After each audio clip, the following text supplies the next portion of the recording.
Good morning बच्चों, आप सभी का स्वागत है हमारे YouTube channel Rajiv sir official में। तो बच्चों आज हम लोग पढ़ेंगे क्लास 12 का पॉलिटिकल साइंस चैप्टर नंबर 1 और इसमें फर्स्ट टर्म के एग्जाम की आपकी जो है सो तैयारी करवाने जा रहे हैं। तो जो हमारा पहला चैप्टर है, जो हमारा टॉपिक होगा आज का, वो है कोल्ड वॉर। जी हाँ बच्चों, कौन सा? Cold war. इसको हिंदी में कहते हैं शीत युद्ध। क्या कहते हैं? शीत युद्ध। ठीक है, तो शीत युद्ध क्या है, इसके बारे में तो हम आज चर्चा करेंगे। शीत युद्ध की स्थिति ऐसी क्यों उत्पन्न हुई, लेकिन इससे पहले हम इसके कुछ अतीत में चलते हैं, जहाँ पर कहीं ना कहीं शीत युद्ध का जो है पृष्ठभूमि तैयार होगा। हम बात करते हैं आज से लगभग 100 साल पहले की घटना, जब प्रथम विश्व युद्ध हुआ। कौन सा युद्ध हुआ? प्रथम विश्व युद्ध। कब होता है? 1914 में। कब होता है? 1914 में यह शुरू होता है और 1918 तक चलता है।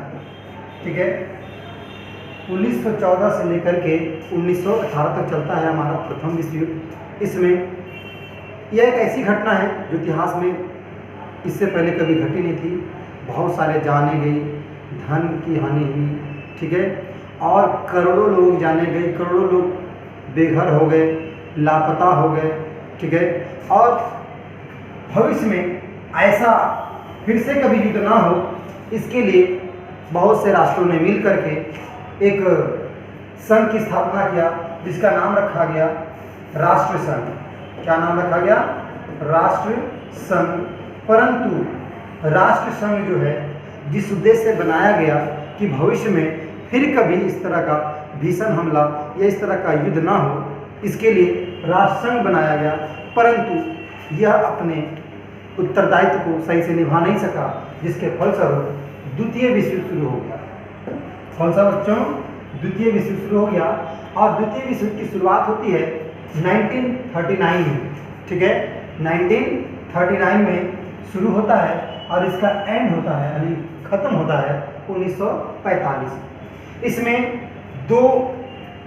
एक जाहिर सी बात है, दो दल होगा। एक को कहा गया द अलायंस, जिसे हम कहते हैं मित्र राष्ट्र। क्या कहते हैं इसको? मित्र राष्ट्र, अर्थात जो लोग युद्ध को जीत लिए। उसमें यूके यानी अमेरिका था, फ्रांस था, सोवियत संघ था और यूएसए। यूके यानी इंग्लैंड, फ्रांस, सोवियत संघ और यूएसए अमेरिका था। इसी को कहा गया मित्र राष्ट्र। और दूसरा जो था एक्सिस, द एक्सिस यानी धुरी राष्ट्र। इसमें जर्मनी, इटली और जापान, ये 3 देश अलग एक साथ एक तरफ थे और इधर 4 देश एक तरफ थे। दोनों में भयंकर युद्ध हुआ, दोनों दलों में भयंकर युद्ध हुआ।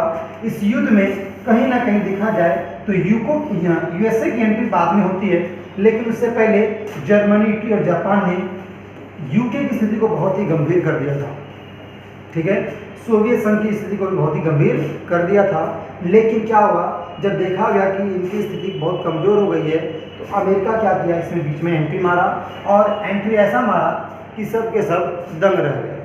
अमेरिका ने क्या किया, जापान के 2 शहर, कौन कौन सा? पहला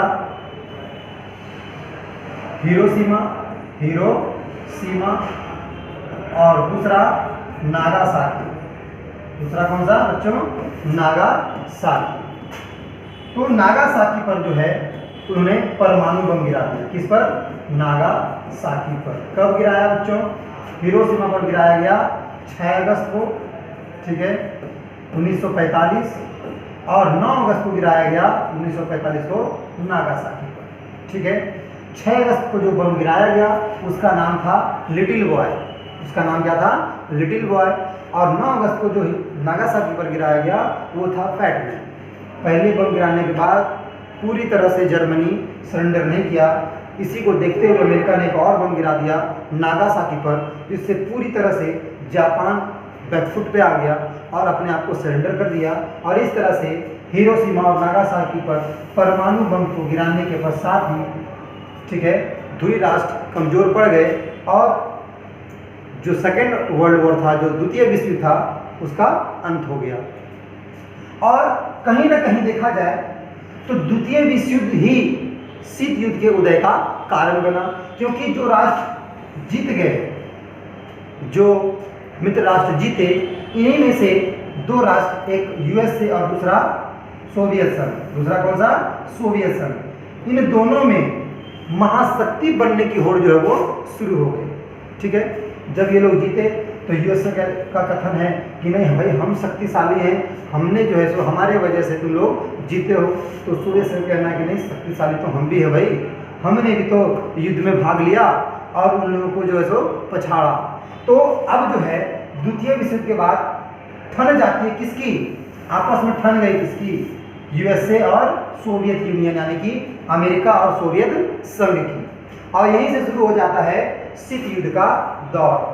दोनों के बीच में तनाव, संघर्ष और प्रतिद्वंदिता जो है वो जारी हो गया। कब से? 1945 के बाद से, जब ये द्वितीय विश्व युद्ध जीत लिए तब से। तो सोवियत संघ और अमेरिका अब ये एक समय में दोनों एक साथ थे, लेकिन अब जो है एक दूसरे के क्या हो गए? खिलाफ हो गए। तो खिलाफ था वर्चस्व को लेकर के, ठीक है, दोनों में तनाव था महाशक्ति को लेकर के, ठीक है, विचारधारा को लेकर के। ये दोनों ही चाहते थे कि पूरे विश्व में अपना दबदबा कायम करें, ठीक है, और उन्हीं के विचारधारा के अनुसार सारी दुनिया आगे बढ़े। तो दोनों में ठन गई। आगे देखते हैं। देखिए, शीत युद्ध जो है, कोल्ड वार, ये दो देशों के बीच उत्पन्न हुआ, यूएसए और यूएसएसआर, ठीक है, जिसको हम इंग्लिश में कहते हैं यूनियन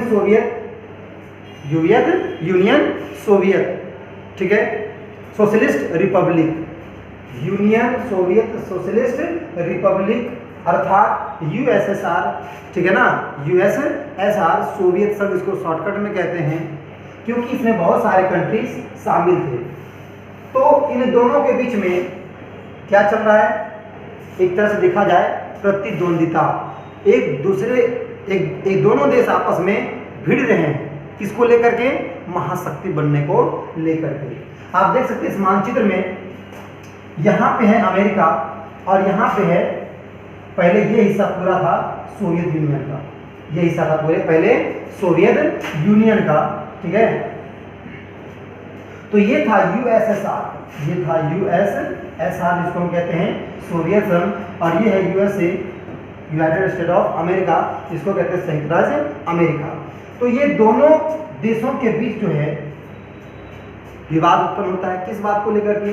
कि पूरी दुनिया में हमारा वर्चस्व होना चाहिए, शक्ति प्रदर्शन करने लगे ये लोग, और खासकर यूरोप के क्षेत्र पर वो दबदबा कायम करना चाहते थे।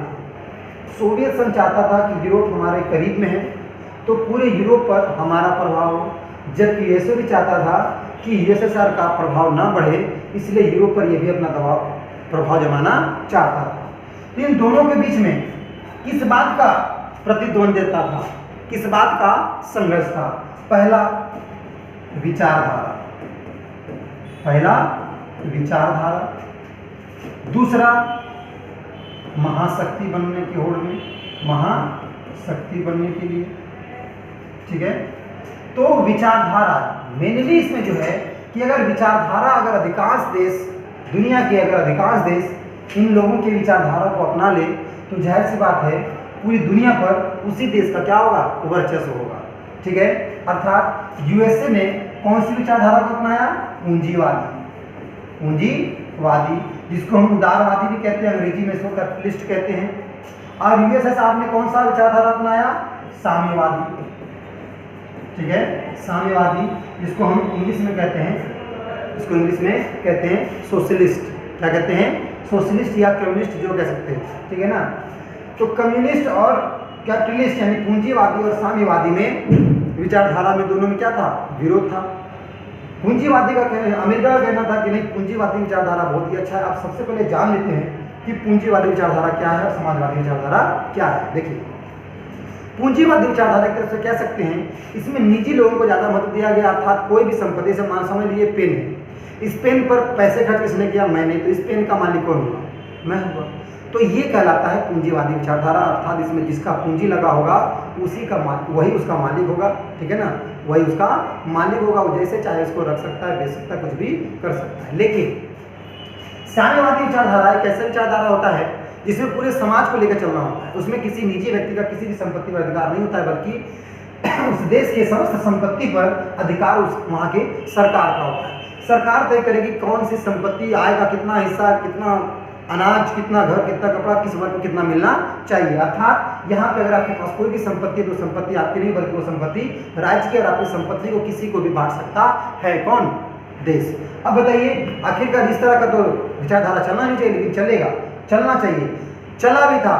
जो लोग गरीब थे, जिसके पास खाने को अनाज नहीं थे, घर रहने को घर नहीं थे, पहनने को कपड़ा नहीं था, जिसके पास जीवन जीने के लिए कोई जीवन यापन के साधन नहीं थे, वे लोग इसी तरह की विचारधारा को अपनाने को पसंद करेंगे। और साम्यवादी विचारधारा के तहत ऐसा माना गया कि सभी लोग साम्यवादी को अगर मान लेते हैं तो वहाँ की सरकार जो उसकी सब कुछ देख रेख करेगी, उसका देखभाल करेगा। लेकिन क्या हुआ, अमेरिका इस विचारधारा का विरोध किया। अमेरिका इस विचारधारा का विरोध किया, लेकिन साम्यवादी ने भी इस पूंजीवादी विचारधारा का विरोध किया। उनका मानना था कि पूंजीवादी विचारधारा अमीरों और गरीबों के बीच में बहुत बड़ा खाई बना देगा, इन दोनों में बहुत बड़ा अंतर बना देगा, क्योंकि पूंजीवादी आएगा तो पूंजीपति लोग और अमीर होते जाएंगे और गरीब व्यक्ति और गरीब होते जाएंगे। तो पूंजीवादी विचारधारा का विरोध करते हुए इन्होंने नया विचारधारा जन्म दिया, जिसका नाम दिया क्या? साम्यवादी विचारधारा। तो आप लोगों को समझ में आ गया कि इन दोनों के बीच में यूएसए और यूएसएसआर अर्थात अमेरिका और सोवियत संघ के बीच में किस बात का संघर्ष था? विचारधारा को लेकर के संघर्ष था। ठीक है, ये चाहता था कि उसकी विचारधारा ज्यादा न आगे बढ़े, ये चाहता था इसकी विचारधारा आगे ज्यादा न बढ़े। तो विचारधारा को लेकर साथ ही साथ अब ये कंट्री क्या करने लगे, यूरोप पे अपना वर्चस्व स्थापित करना चाहते थे, क्योंकि यूरोप ही वो एकमात्र टारगेट था उस समय में।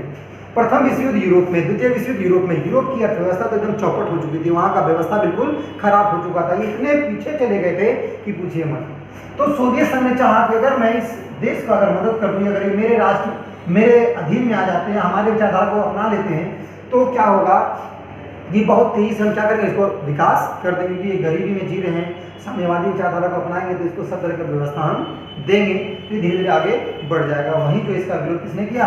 अमेरिका ने किया। ये भी चाहता था कि पूरी यूरोप पर हमारा कब्जा, लेकिन यही हुआ कि आधे यूरोप पर आप देख सकते हैं, इधर पूर्वी और इधर पश्चिमी, मानचित्र में देखेंगे इधर कहलाता है ईस्ट और इधर कहलाता है वेस्ट। तो आधे यूरोप, पूर्वी यूरोप पर किसका कब्जा था? पूर्वी यूरोप पर किसका प्रभाव था? सोवियत संघ का।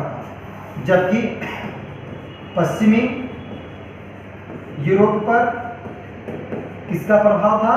तो अमेरिका का प्रभाव था। ये ध्यान रखना है। तो पश्चिमी जो यूरोप है उस पर किसका प्रभाव था? अमेरिका का। और पूर्वी यूरोप पर किसका प्रभाव था? सोवियत संघ का। सोवियत संघ चाहता था कि पूरा यूरोप मेरे प्रभाव में आ जाए, अर्थात मेरी विचारधारा को मान ले और पूरा कंट्रोल हम कर सके। और अमेरिका भी चाहता था कि पूरा यूरोप जो है वो हमारे कंट्रोल में आ जाए, हमारी विचारधारा को अपनाए। ठीक है ना? अर्थात हम कह सकते हैं कि ये वो समय था जब यूरोप ही हमारा केंद्र बिंदु बन गया था। ठीक है, और यूरोप को लेकर के, विचारधारा को लेकर के इन दोनों में संघर्ष छिड़ गया।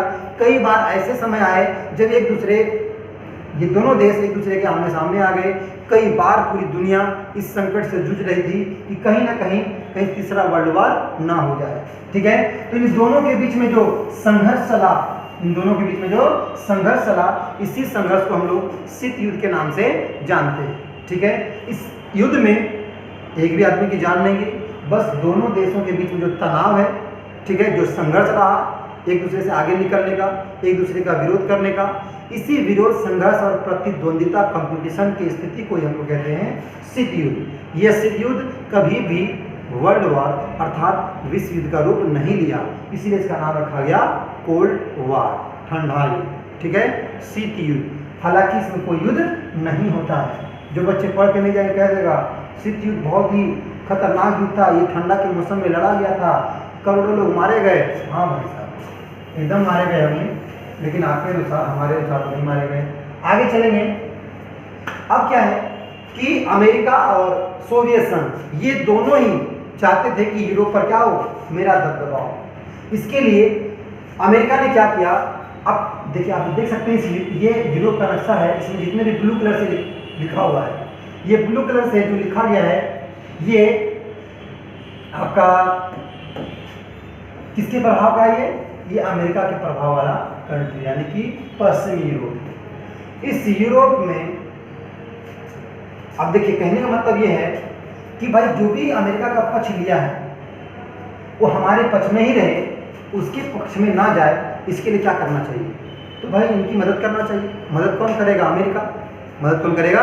अमेरिका। अब अमेरिका जब मदद करेगा तो किस रूप से कर सकता है? वित्तीय सहायता के रूप में कर सकता है, ठीक है, सैनिक संगठन के रूप में कर सकता है, क्योंकि अब दोनों देश आमने सामने में ठन गई है, दोनों लोग हथियार बना रहे हैं, इकट्ठा कर रहे हैं और कभी भी एक दूसरे को ये मार सकते हैं, लड़ सकते हैं। इसलिए अमेरिका ने क्या किया? 3 अप्रैल 1949 तब 3 अप्रैल 1949 को एक सैनिक संगठन बनाया जिसका नाम रखा गया क्या? नाटो। क्या नाम रखा गया? नाटो, ठीक है, NATO, नाटो रखा गया, जिसका पूरा फुल फॉर्म होता है नॉर्थ अटलांटिक ट्रीटी ऑर्गेनाइजेशन, अर्थात हिंदी में उत्तरी अटलांटिक संधि संगठन। इन्होंने एक सैनिक संगठन बनाया। तो सैनिक संगठन किसका बना? अमेरिका के द्वारा बनाया गया और उसमें वे सभी देश थे जो अमेरिका की विचारधारा को मानते थे या अमेरिका के पक्ष में थे। तो अमेरिका के पक्ष में जो भी देश थे वो सब के सब नाटो एक सैनिक संगठन में इकट्ठे हो गए, बना लिए सैनिक संगठन। इसमें कौन कौन था तो देख सकते हैं। जो एस्टैब्लिश किया अमेरिका ने, अमेरिका खुद था, इंग्लैंड था, फ्रांस था, पुर्तगाल था, इटली था, ठीक है, ऑस्ट्रिया था और देखिए जर्मनी तो भागों में बट गया, तो पश्चिमी जर्मनी था, ठीक है, कौन था? पश्चिमी जर्मनी था। इधर नॉर्वे, इधर स्वीडन, ठीक है, इधर फिनलैंड, ठीक है ना, ये सभी जो हैं ये नाटो के सदस्य थे, अर्थात अमेरिका की विचारधारा को लेकर चलने वाले थे। तो इन लोगों ने क्या किया? सभी लोगों ने मिलकर एक नाटो नाम का एक सैनिक संगठन बना लिया। क्यों बना लिया? इसीलिए बना लिया कि बाई द वे अगर कहीं सोवियत संघ अगर हम पर हमला करे तो क्या किया जाए? फिर तो अकेले वो देश बर्बाद हो जाएगा। क्योंकि अगर समूह बना के रहेंगे, एक संगठन में रहेंगे, तो भाई संगठन की शक्ति बहुत ही मजबूत होती है। इसलिए इन लोगों ने एक संगठन बनाया जिसका नाम रखा गया नाटो। इसकी स्थापना कब हुआ? 3 अप्रैल 1949 को। इसकी स्थापना किसने किया?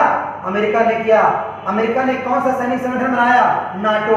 नाटो का पूरा नाम उत्तरी अटलांटिक संधि संगठन। नाटो में शामिल कोई 4 देश का नाम बता दो। अमेरिका है, ब्रिटेन है, फ्रांस है, इटली है, स्वीडन है, पश्चिमी जर्मनी है, ठीक है, ऑस्ट्रिया है, बहुत सारे हैं, कोई भी नाम ले लो, ठीक है। और आखिरकार इसका उद्देश्य क्या था? उद्देश्य यही था कि भाई कोई भी हमारा दुश्मन अगर हमारे किसी भी सदस्य देशों पर अगर हमला करता है तो हम सभी देश मिल करके उस हमला किए हुए देश की रक्षा करेंगे और अपने दुश्मनों से मुकाबला करेंगे। यही उद्देश्य था किसका? नाटो का। लेकिन जब नाटो ने यह काम किया, नाटो ने सैनिक संगठन बनाया, तो हमारे जो सोवियत संघ है इसका विरोध करते हुए, ठीक है ना, 1955 में इन्होंने भी क्या किया? एक सैनिक संगठन बनाया जिसका नाम दिया वार्सा पैक्ट, ठीक है, वार्सा पैक्ट। तो कहीं कहीं पैक्ट और कहीं कहीं संधि लिखा हुआ रहता है, ध्यान दीजिएगा। तो 1955 में सोवियत संघ के द्वारा एक सैनिक संगठन बनाया गया जिसमें क्या नाम दिया गया उसका? Warsaw Pact. और इसके तहत इसमें बहुत सारे देश जुड़ गए। जैसे सबसे पहले सोवियत यूनियन तो था ही था, पोलैंड था, चेकोस्लोवाकिया था, ईस्ट जर्मनी, देखिए वेस्ट जर्मनी अमेरिका में था और ईस्ट जर्मनी सोवियत संघ में था। तो सोवियत संघ, Poland, Czechoslovakia, Yugoslavia, Hungary, Romania, Bulgaria, Albania, ये सभी के सब, अल्बानिया, ये सभी कंट्री जो है वो सोवियत संघ के खेमे में चली गई। तो इस तरह से देखा जाए तो एक दूसरे को देखते हुए, नकल उतारते हुए, अगर अमेरिका ने नाटो का एक सैनिक संगठन बनाया तो सोवियत संघ ने क्या किया? हम तुम्हारे से कम क्यों रहेंगे भाई, पीछे क्यों रहेंगे? इसलिए भी सैनिक संगठन बना लिया। कब बनाया? 1955 में। समझ में आ रहा है? नाटो की स्थापना कब हुई? 1949। वार्सा संधि की स्थापना कब हुई? 1955। नाटो का पूरा नाम उत्तरी अटलांटिक संधि संगठन, ठीक है। और नाटो क्या? एक सैनिक संगठन है। वार्सा संधि या वार्सा पैक्ट क्या? एक सैनिक संगठन है। वार्सा पैक्ट में कौन कौन से देश हैं? सोवियत संघ, Czechoslovakia, Poland, Yugoslavia, Romania, Bulgaria etcetera. NATO में कौन है? तो अमेरिका, इंग्लैंड, फ्रांस, पश्चिमी Germany, Netherlands, Sweden, Norway, Finland, बहुत सारे, टर्की, इटली, सभी, पुर्तगाल, ये सभी के सभी जो है ये नाटो के सदस्य देश हैं। दोनों का अब इसका क्या उद्देश्य था बनाने का? किस उद्देश्य से बनाया? इसको पता चल गया भाई इसने एक सैनिक संगठन बनाया है, अर्थात ये हमें दबाने के लिए कभी भी हम हमला कर सकता है। तो ये भी हमले के डर से इन्होंने सैनिक संगठन बनाया और इसका भी एकमात्र उद्देश्य था नाटो से मुकाबला करना। यदि अगर नाटो इसके किसी भी सदस्य पर अगर हमला करे तो सब लोग मिलकर के उस देश की रक्षा करेंगे और अपने दुश्मनों का मुकाबला करेंगे। तो कहीं ना कहीं देखा जाए तो नाटो और सोवियत संघ का जो उद्देश्य था वो बिल्कुल दोनों का सेम था। ये अपने दुश्मनों का मुकाबला करेगा, ये भी अपने दुश्मनों का मुकाबला करेगा, यानी कोई भी किसी से कम होना नहीं चाहता था। समझ सकते हैं आप संघर्ष कितना अधिक बढ़ चुका था, एक से बढ़कर एक कंपटीशन कर रहे थे। अगर तुम जो करो वो हम भी करेंगे, ये जो करेगा वो हम भी करेंगे, ये बम बनाया तो हम भी बनाएंगे, परमाणु बम बनाया तो हम भी बनाएंगे, ठीक है ना। तो बहुत ही दोनों के बीच में संघर्ष, तनाव और दोनों एकदम ढिशुम ढिशुम करने को तैयार था। तुरंत मार देंगे, फट मार देंगे, तुरंत मार देंगे। आज भाई साहब मारो तो सही कोई यार, मारता तो कोई था नहीं, ठीक है। तो दोनों एकदम पूरा तनातनी चल चुका था। अब उसी को आगे देखते हुए क्या किया कि अमेरिका के जो सेक्रेटरी थे, सचिव थे, उन्होंने क्या किया कि यूरोप में जो वो सभी देश जो द्वितीय विश्व युद्ध में बर्बाद हो चुके थे, उनके पूर्ण अर्थव्यवस्था का निर्माण करने के लिए, उनको कुछ वित्तीय सहायता देने के लिए एक प्लान आया। उस प्लान का नाम रखा गया मार्शल प्लान। कौन सा प्लान? मार्शल प्लान, ध्यान दीजिएगा। कौन सा प्लान? Marshall plan. तो मार्शल प्लान को लागू कर दिया गया अमेरिका के द्वारा। इसके तहत जो है मार्शल प्लान के तहत, ठीक है, मार्शल प्लान के तहत अमेरिका पश्चिमी यूरोपीय देशों को वित्तीय सहायता देगा और वित्तीय सहायता दे करके उसकी अर्थव्यवस्था का क्या करेगा? पुनर्निर्माण करेगा, क्योंकि ये तो कैपिटलिस्ट है, इसके पास पैसे की कमी नहीं है। तो मार्शल प्लान को लागू किया गया अमेरिका के एक सेक्रेटरी के द्वारा, ठीक है। तो अमेरिका के सेक्रेटरी के द्वारा मार्शल प्लान लाया गया ताकि पश्चिमी यूरोपीय देशों की अर्थव्यवस्था को क्या कर सके? सुधारा जा सके। वहीं जब ये मार्शल प्लान लाया तो सोवियत संघ ने इसका विरोध किया कि आप ऐसा नहीं कर सकते, आप पैसे के बल पर किसी को खरीद नहीं सकते, और ये तो जबरदस्ती वाला बात हो गया। तो कहा भाई तुमको करना, तुम कुछ भी कर सकते हो, हम तो कुछ छोड़ेंगे नहीं, ठीक है ना। तो और मार्शल प्लान कब लाया? 1948 में। कब लाया? 1948 में। वहीं देखा जाए तो यूएसएसआर मतलब सोवियत संघ ने क्या किया? इसने भी प्लान लाया। कौन सा? Molotov plan. कौन सा प्लान?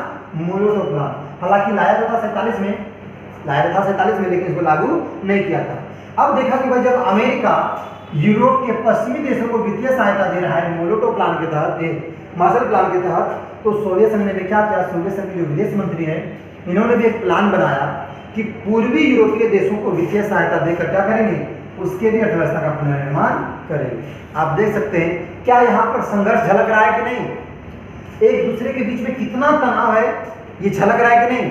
सोचो आपका कोई दुश्मन, आपका कोई अड़ोसी पड़ोसी चाचा अगर वो गाड़ी खरीद लिया तो मिर्चा लगेगा, पक्का लगेगा मिर्चा, और कहीं ना कहीं से कर्जा महाजन करके क्या कर लेगा? तू भी एक बाइक खरीद लेगा, ये भी बाइक खरीदा, तू भी बाइक खरीदा। हम किसी से कम है के? हैं? किसी से कम है क्या? तू गाड़ी खरीद सकता है तो क्या हम गाड़ी खरीद नहीं सकते?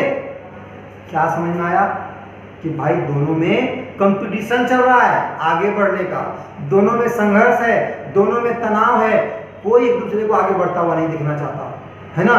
तेरा चचेरा भाई हो, चाचा हो, या घर का कोई सदस्य हो, या कोई तुम्हारे दुश्मन, उसी तरह से ये एक दूसरे के दुश्मन थे, कोई भी एक दूसरे को आगे बढ़ता हुआ नहीं दिखना चाहता था। इसलिए इन दोनों के बीच में कई सारे तनाव और संघर्ष जो वो बढ़ते चले गए। अब क्या होता है, एक समय ऐसा आता है 1962 का एक समय आता है जब क्यूबा, ठीक है, क्यूबा मिसाइल संकट, क्यूबा मिसाइल संकट उत्पन्न हो गया।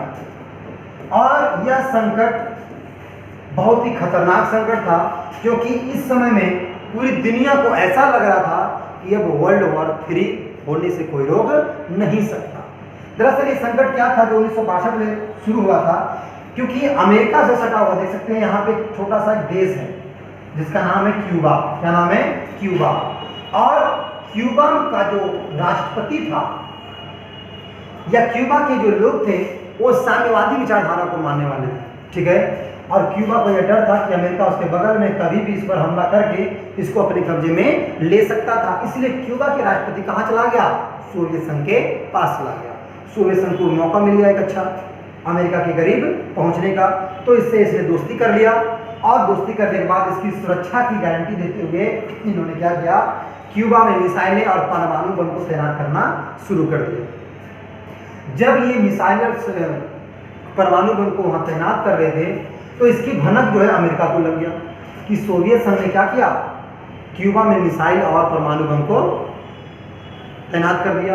इसके वजह से अमेरिका पहली बार, देख सकते हैं, पहली बार परमाणु बम के एरिया में, जोन में चला आया, जिससे अधिकांश भाग अमेरिका का क्या हो जाता? बर्बाद हो जाता। अगर यहाँ पे परमाणु बम फूटता, ये देख रहे हैं मिसाइल तैनात किया हुआ है, अगर यहाँ परमाणु बम फूटता तो डेफिनेटली अमेरिका बहुत बड़ी मात्रा में उसको लॉस होता। जब इस बात का पता चला, उस समय में अमेरिका के राष्ट्रपति थे जॉर्ज कैनेडी करके कोई राष्ट्रपति थे। वे राष्ट्रपति ने क्या किया? किसी भी हालत में वो इस प्रक्रिया को रोकना चाहते थे और ऐसा कोई मौका नहीं छोड़ना चाहते थे जिससे सोवियत संघ उस पर भारी पड़ सके। वो युद्ध भी नहीं करना चाहते थे क्योंकि परमाणु बम उसके बगल में आ गया है, लेकिन वो इस पर आगे बढ़ने भी देना नहीं चाहते थे। इसलिए उन्होंने अपने जंगी जहाजों को, अपनी सेनाओं को आगे किया कि सोवियत संघ से जो आने वाले जहाज है, सोवियत संघ से जो आने वाला जहाज है, आप देख सकते हैं यहाँ पे कि ये है क्यूबा। सोवियत संघ से जो आने वाला जहाज, चाहे वो इधर से आए या फिर इधर से आए, इन सभी जहाजों को क्या किया जाए? रोका जाए। या उधर से नहीं तो इसको फोल्ड करके देखेंगे आप, इधर से आएगा, ठीक है, इधर से आया, यहाँ पर नाम हर पार करके यहाँ पहुंचेगा। तो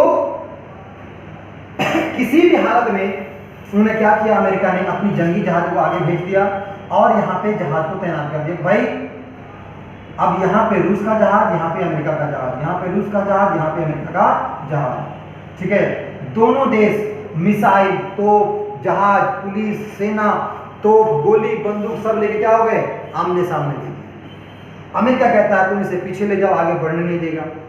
दबाव कैसे डाला कि आमने सामने आ गए और रूस की ओर जो भी जाने वाले शिप थे, जो खाद्यान्न सामग्री को पूरा करने वाला जरूरी आवश्यकता की जो सामग्री था, उन जहाजों को भी रोक दिया। यानी कि रूस में जाने वाले जो भी अन्य साधन थे उसको रोक दिया। इससे रूस की हालत खराब हो गई और अमेरिका बार बार उसको दबाव डालता रहा, ठीक है। दबाव डालते हुए उसको मजबूर कर दिया कि तुम अपने मिसाइल और सभी ठिकानों को वापस यहाँ से ले जाओ, नहीं तो हम तुम्हें भूखे मार देंगे, ठीक है। क्या मार देंगे? भूखे मार देंगे। जिसके बाद अमेरिका, सोवियत संघ ने क्या किया? इस जहाज को वापस ले आया और सभी परमाणु को वहां से हटा लिया। एक समय में ऐसा लगा कि अमेरिका और सोवियत संघ के बीच में अब युद्ध होके ही रहेगा, ठीक है ना। तो इस संकट को ही 1962 में संकट उत्पन्न हुआ और इसलिए इस संकट को क्यूबा मिसाइल संकट के नाम से जाना जाता है, ठीक है। एक और जहां पूरी दुनिया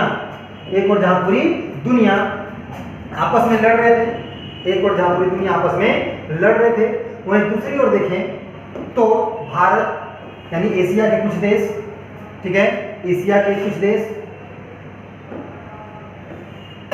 अफ्रीका के कुछ देश जैसे कि मिस्र, ठीक है ना, और एशिया, अफ्रीका और लैटिन अमेरिका तो ये लोग क्या था कि द्वितीय विश्व युद्ध के दौरान या उससे पहले वो क्या थे? अंग्रेजों के गुलाम थे। और हाल ही में द्वितीय विश्व युद्ध के पश्चात क्या हुए? ये लोग आज़ाद हुए। तो जब ये आज़ाद हुए तो ये लगभग तीनों ने मिल करके, इसमें घाना और इंडोनेशिया बाद में जुड़ गए, तो इन्होंने क्या किया? ये लोगों ने किसी भी गुट में नहीं गया, ना तो वो अमेरिका के गुट में गए और ना ही वो सोवियत संघ के गुट में गए।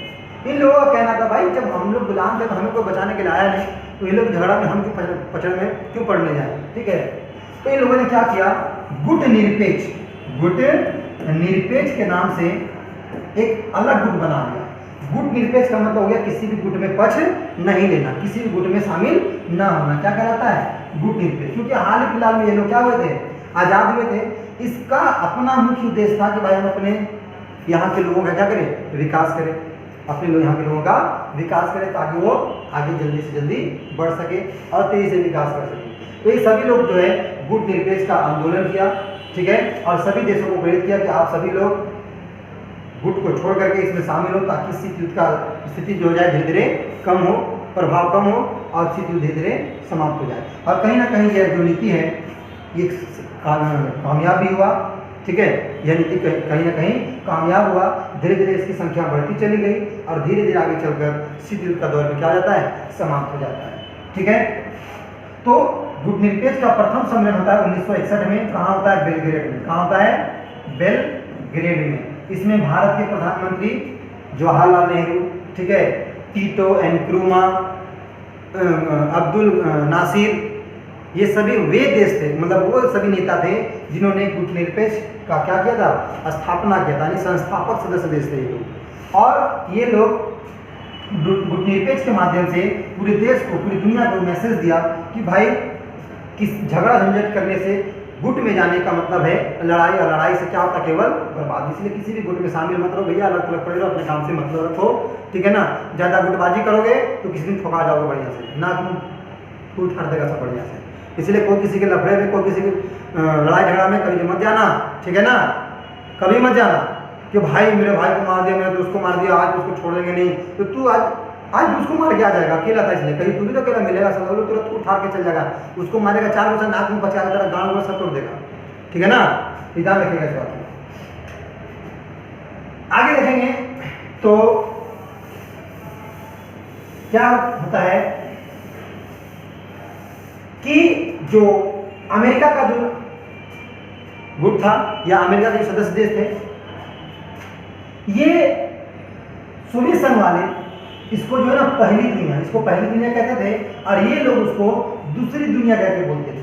तो पहली दुनिया अमेरिका और दूसरी दुनिया सोवियत संघ कहता है, ये लोग दूसरी दुनिया का लोग है यार, पता नहीं लोग कौन विचार खा रहा है, ये लोग बोलता था, अपने आप को पहली दुनिया मानता था, इन लोगों को दूसरी दुनिया।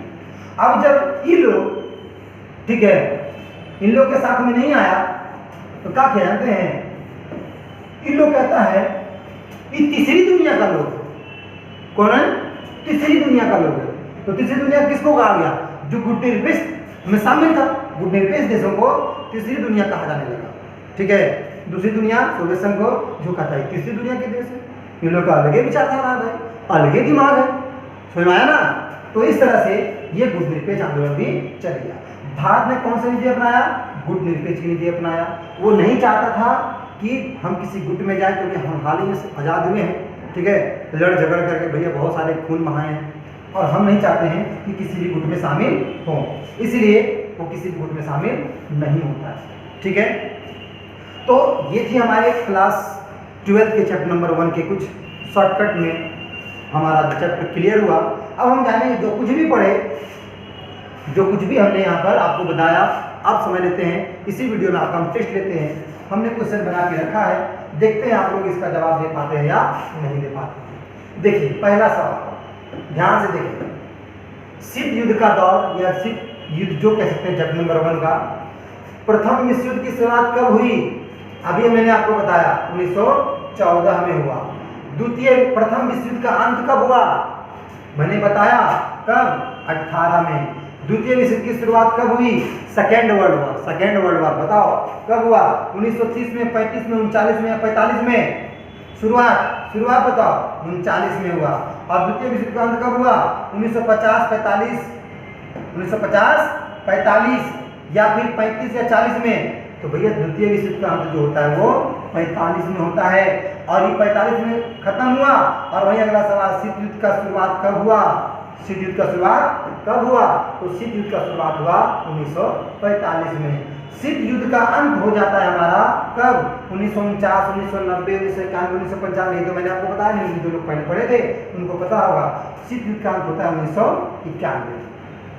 अब देखिए आप लोगों के दिमाग का टेस्ट लिया जा रहा है, समझ लीजिए एक तरफ से, आप लोग कितने अच्छे तरीके से पढ़ सकते हैं, बता सकते हैं, जरा बताइए। कहता है भैया, ठीक है चलो देखो, शीत युद्ध के संबंध में निम्न में से कौन सा कथन सही नहीं है? शीत युद्ध के संबंध में निम्न में से कौन सा कथन सही नहीं है? पहला, दो महाशक्तियों के बीच विचारों की होड़, ठीक है, दो महाशक्तियों के बीच विचारों की होड़, सही बात, दो महाशक्तियों के बीच में विचारों का होड़ था। दूसरा, अमेरिका, सोवियत संघ और उनके मित्र देशों के बीच प्रतिस्पर्धा, हाँ भाई, अमेरिका और उसके मित्र देश, सोवियत संघ और उसके मित्र देश के बीच में क्या था? प्रतिस्पर्धा था, प्रतिद्वंद्विता था, कंपटीशन था, बिल्कुल सही बात। हथियारों की होड़ मची हुई थी, हाँ भाई, अमेरिका भी हथियार जमा कर रहा था, बना रहा था एक से बढ़कर एक, रूस भी बना रहा था, यानी कि सोवियत संघ भी बना रहा था। तो तीनों तो सही बात है, तो कौन सा कथन सही नहीं है? अमेरिका और सोवियत संघ सीधे युद्ध में शामिल थे। कहाँ भाई?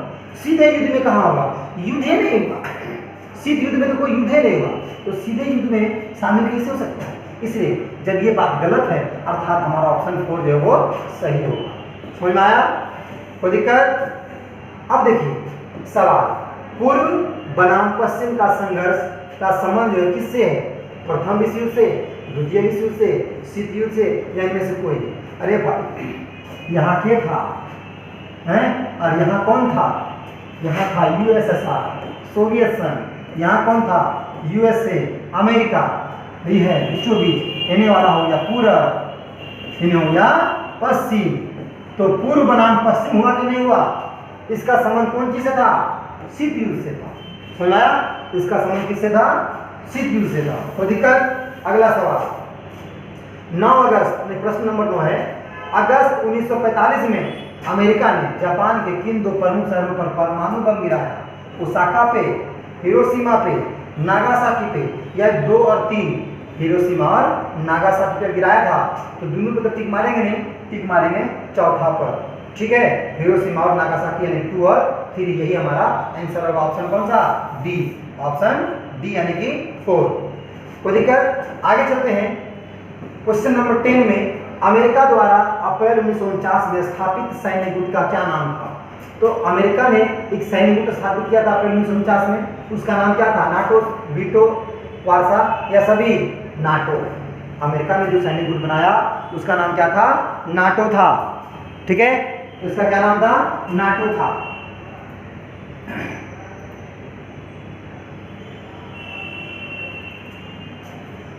अगले सवाल पे चलते हैं हम लोग। प्रश्न नंबर 11 में सोवियत संघ द्वारा 1955 में स्थापित सैन्य गुट का क्या नाम था? ठीक है, सोवियत संघ द्वारा स्थापित 1955 में सैन्य गुट का क्या नाम था? तो उसका नाम क्या था? सीटो, सेंटो, नाटो या वार्सा पैक्ट? तो सोवियत संघ ने कौन सा गुट बनाया था भाई? वार्सा पैक्ट बनाया था। हो गया, कहानी खत्म।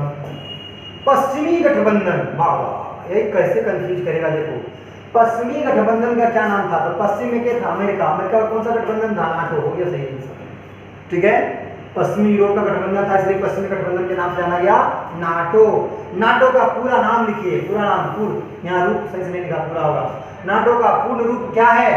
उत्तरी अटलांटिक सैन्य संगठन, ठीक है, ये होगा उत्तरी आर्कटिक संधि संगठन। ना भैया, गलत है, उत्तरी अटलांटिक संधि संगठन, ये वाला से। अरे उत्तरी अटलांटिक सैन्य संगठन नहीं, संधि संगठन होगा। कितना बढ़िया से कंफ्यूज कर रहा है यहाँ पर। एक अटलांटिक दिया है, एक आर्कटिक दिया है, यहाँ सैन्य दिया है, यहाँ भी सैन्य दिया है, यहाँ भी संधि दिया है, यहाँ संधि दिया। बढ़िया से पढ़ेगा तब आंसर मिलेगा। उत्तरी अटलांटिक संधि संगठन, ऑप्शन 3 हो गया। आगे चलो, अमेरिका द्वारा बनाए गए सैन्य संगठन है कौन सा है? अमेरिका जो सैन्य संगठन बनाया उसका नाम नाटो है। ऑप्शन ए मारो और फटाफट एकदम आगे बढ़ो। क्यूबा मिसाइल संकट कब उत्पन्न हुआ? अभी बताया था 1962 में उत्पन्न हुआ था, ठीक है, ध्यान रखिएगा, 1962 में उत्पन्न हुआ था। आगे चलते हैं, प्रश्न नंबर 16, गुट निरपेक्ष का अर्थ होता है किसी भी गुट में शामिल ना होना, किसी भी गुट में शामिल हो जाना, सिर्फ पूर्वी गुट में शामिल होना या सिर्फ पश्चिमी गुट में शामिल होना। अरे बाबू, अभी ने पढ़ लियो, बताओ कौन सा होगा? ए, पहला, दूसरा, तीसरा, चौथा, क्या होगा बताओ भाई? पहला होगा किसी भी गुट में शामिल ना होना, तभी तो कहलाता है गुट निरपेक्ष। क्या कहलाता है? गुट निरपेक्ष। अब चलते हैं आगे, अब चलते हैं आगे क्वेश्चन पे प्रश्न नंबर 17, गुट निरपेक्ष आंदोलन का पहला सम्मेलन कब और कहाँ हुआ? तो भाई 1961 में हुआ, बेलग्रेड में हुआ। 61 में न्यू दिल्ली में भी नहीं हुआ, 61 में हवाना में नहीं हुआ, 6 में घाना में भी नहीं हुआ, बल्कि कहाँ हुआ? 1961 में बेलग्रेड में हुआ। कहाँ हुआ? बेलग्रेड में। अब सवाल आएगा, एशिया, अफ्रीका, लैटिन अमेरिका के 9 स्वतंत्र देशों ने कौन सा आंदोलन चलाया? तो वे सभी 9 स्वतंत्र मतलब जो हाल फिलहाल में आजाद हुए थे, स्वतंत्र हुए थे और जो गुट निरपेक्ष को अपनाए थे, ठीक है ना, तो कौन सा आंदोलन चलाए थे? स्वतंत्रता आंदोलन। अरे वो तो आजाद हो गया था यार, समाजवादी ना, गुट निरपेक्ष आंदोलन चलाया था, ऑप्शन 3 होगा, क्योंकि वे लोग हाल फिलहाल में क्या हुए थे? आजाद हुए थे, इसलिए कहा भैया हम जो किसी गुट में नहीं जाएंगे बल्कि गुट निरपेक्ष आंदोलन को चलाएंगे। अगला सवाल, गुट निरपेक्ष आंदोलन के संस्थापक थे, कौन कौन थे? यहाँ पे गमाल अब्दुल नासिर लिखा हुआ है, जवाहरलाल नेहरू है, टीटो है, सुकर्णो है, एनक्रुमा है, इनमें से सभी होगा। 5 देश था, 5 लोग थे, नासिर साहब, जवाहरलाल नेहरू साहब, टीटो, सुकर्णो और एनक्रुमा। इन 5 ने मिल करके क्या किया था? गुट निरपेक्ष आंदोलन की स्थापना किया था और धीरे धीरे इसको एक एक करके इसमें देश जुड़ते चले गए। निम्न में से गुट निरपेक्षता अपनाया किसने? अमेरिका ने अपनाया ना, फ्रांस ने एकदम नहीं, ब्रिटेन ने एकदम नहीं, भारत ने अपनाया। ऑप्शन 4, गुट निरपेक्षता किसने अपनाया? भारत ने अपनाया। आगे चलते हैं, 9 अंतरराष्ट्रीय आर्थिक व्यवस्था किसने अपनाया? तो भाई जो नए जो देश आजाद हुए थे उनका अपना व्यवस्था को मजबूत करना था, इसलिए उन लोगों ने क्या किया?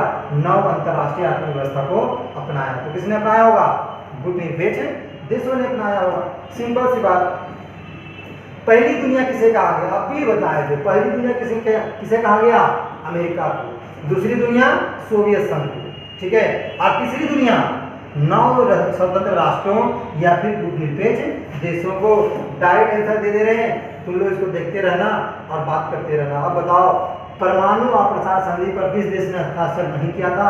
ये सवाल कुछ हटकर है, बताए नहीं थे लेकिन बता देते हैं।